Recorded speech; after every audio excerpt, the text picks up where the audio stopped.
The Lake District National Park in northwest England. This UNESCO World Heritage Site is renowned for its natural beauty and preservation of tradition. The park welcomes some 19 million visitors a year, many of whom will sail on the water of the region's largest lake with Windermere Lake Cruises, one of England's top 10 visitor attractions. Soon they will do so on a new vessel. The new vessel, which is going to be named NV Swift, is the first vessel of this size to be launched on Windermere since 1938, so for more than 80 years. So it's a really significant development for the company.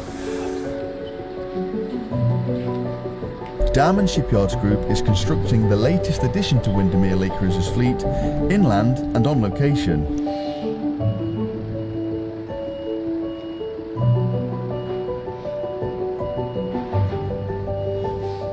Early on a summer's morning, while the Cumbrian mountain villages are still sleeping, the ancient five-arched Newby Bridge welcomes the first two sections of the new vessel. The sections have been constructed in Poland before being brought inland, ready for assembly. But when we were looking for shipbuilders, we needed a firm with the expertise to build off-site, and that was one of the reasons why we chose Damen. Yes, it's a challenge because it's a congested site, we've got neighbours in close proximity. The sections are offloaded into position at the only place suitable for their assembly, a car park on the shores of the lake. In the coming months, more sections will arrive and Damen will construct a vessel, both modern and in keeping with the long traditions of Windermere Lake Cruises and the area in which they operate. And we're very hopeful that she'll be handed over to us on or before the 1st of May 2020. What an exciting time. In due course, MV Swift will slip into the waters of Windermere, bringing wider accessibility to this area of outstanding natural beauty.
Okay, so welcome to the engine room.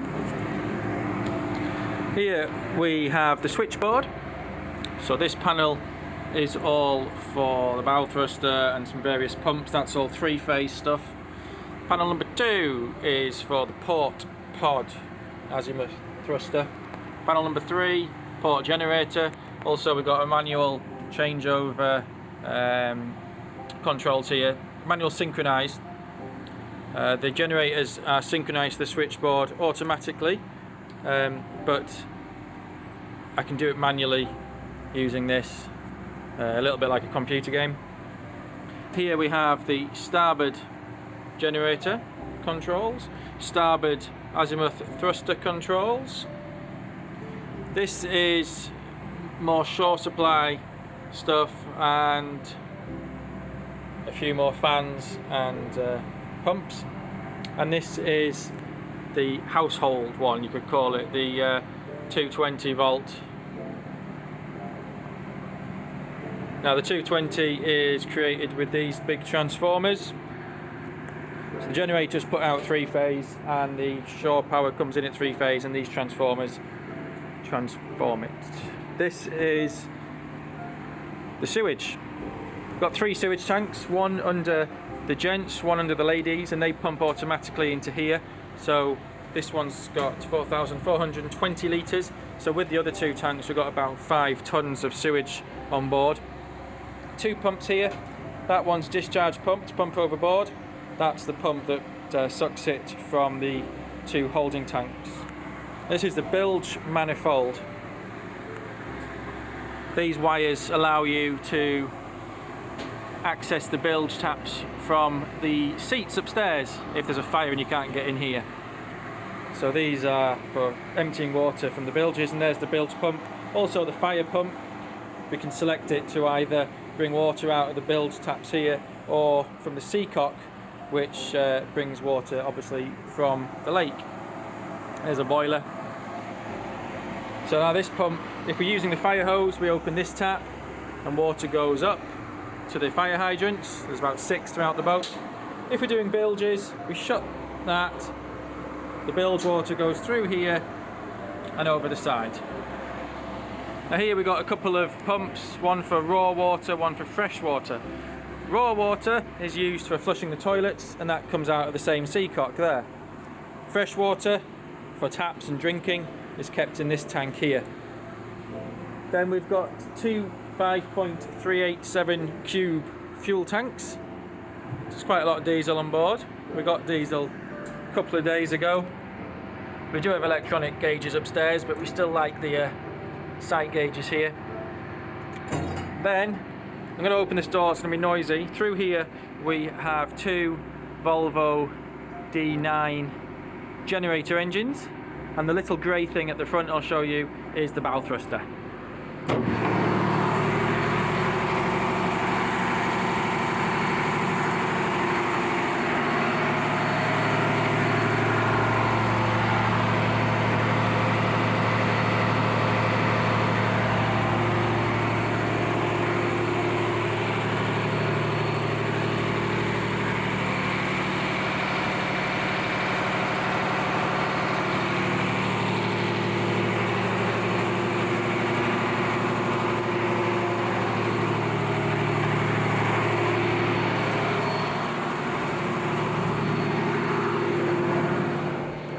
Now that separate oily bilge pump you saw in there is because if we were to use this bilge manifold, all the water goes into the lake, but the bilge manifold you saw in the generator room allows the oily water to be kept in a holding tank, which can then be pumped ashore. Okay, so on the bridge of Swift we have the speakers, then we have the praxis, which is the various alarms throughout the boat, ranging from a high water or fuel tank to total loss of power. Then we have the generator panels, which are touchscreen, as you can see. Then our marine radio. This is an intercom to talk to the crew downstairs. This just tells me doors are closed. This is the window wipers. Then we have the pods. So you can see that is an indication of where the pod is, and I'm altering that by turning this handle here. Now we'll just turn that off. This is my power, so if I want to apply power, I just push the handle down. There is no reverse, so to go astern you have to turn the pod right round. You can see it catching up there, and that's how you reverse. You have one going astern and you keep this one going ahead when you're coming into land. This is the bow thruster. You can see little arrows come on there, and the front of the boat now has water coming out of the side. There you go. This is the starboard pod, much the same as the port, but on the other side of the boat. This is the nav lights. They tell me that various lights on the boat are on. This is the alarm panel. I open that, I can set an alarm off and cancel it like that. This is just my tannoy to talk to the passengers on the boat. A couple of alarms and then the horn. The fuel gauges. These are the controls for the windows downstairs and the window heaters. And this is my sat nav, as it were, which gets its information from the Simrad control there. And this is quite fancy because it also has radar, which if I turn on, there we go, there's our radar. That's the shape of Bonus Bay, some of the boats out in the lake there. If I zoom out a little bit, so we've got a mile radius, so that's Clafe Heights on the western shore. This is Bonus Bay. It's not picking up a lot here because of the interference from the land, obviously. Okay, so this is the storeroom. Does exactly what it says on the tin. Then through here into the void space, we're going to go into the thruster room. Right, now I've turned the fans off, we can hear me. So the grey things, that's the port one, that's the starboard one. They are the power motors. See the electricity come through there. The yellow ones, they're the steering motors. So they turn the pods, they apply power.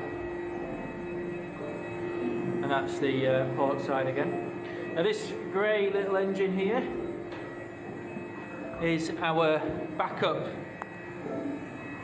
bilge pump. Now if you remember in the earlier video when I showed you the bilge manifold, I mentioned that you can open the bilge taps upstairs if there's a fire. Well, that's all very good, but you still have to be able to pump it out. You can't go in there to turn the pump on. So if there's a fire in the technical room, you can rig this up through this pipe here to use the bilge manifold at the front.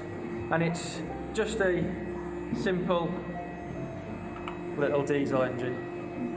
Ready?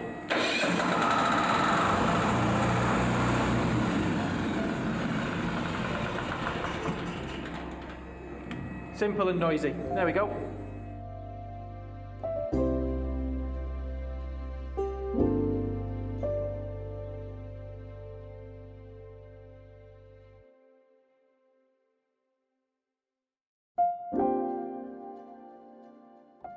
Businesses are struggling to stay afloat. The first new large steamer on Windermere in decades has taken to the water. The cruiser will take passengers around the lake and allow more people to enjoy the journeys in a safe and socially distanced way. Ryan Dollard has spent the day in a wet Lake District.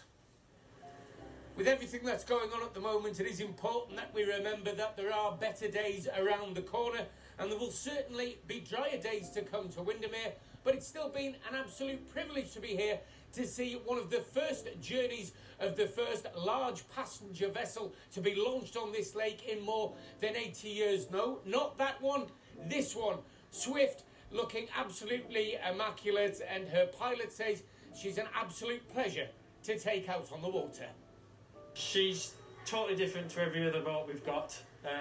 All this modern equipment. I mean, for a start, there's no wheel, as you can see. We do the steering with these things here, which turn right round 360 degrees, far more manoeuvrable than the other boats that we've got. It's great fun, absolutely love it. On Saturday, when we were rushed into service, it was quite a privilege to be the first person to carry passengers on board. Well, the peak of the tourism season for this year may be behind us. We won't see weather like this again until probably May to June next year. But there were still plenty of tourists from all around the country here today, enjoying the trip socially distanced and safely, and thrilled to be here despite the rain. We've just driven up this morning from the edge of London, and yeah, we're having, despite the weather, it's been lovely. Really impressed with all the measures that have been put in for safety and stuff, and yeah, really glad we came. We live in Huddersfield and we're having a great time, aren't we? Are you enjoying your trip despite the weather? Yeah. Yes, definitely. Don't mind a bit of rain. All right, you enjoying it? Yeah. Well, getting Swift onto the water has been a 3-year, multi-million-pound project, and it's one that the steamer's owners say they're delighted to see in fruition and on the water. She's arrived on Windermere. It's a real help because we're having to operate in a COVID-secure manner with reduced passenger capacities, so her 300 seats are reduced to 200, but to have the majority of those warm, dry, heated cabins, it's absolutely fantastic. The lakes, of course, are absolutely beautiful, whatever the weather, and so many people have been here today enjoying themselves, most of them enjoying the great outdoors, but I think we'll copy some of the others and get inside for a quick coffee until it dries up.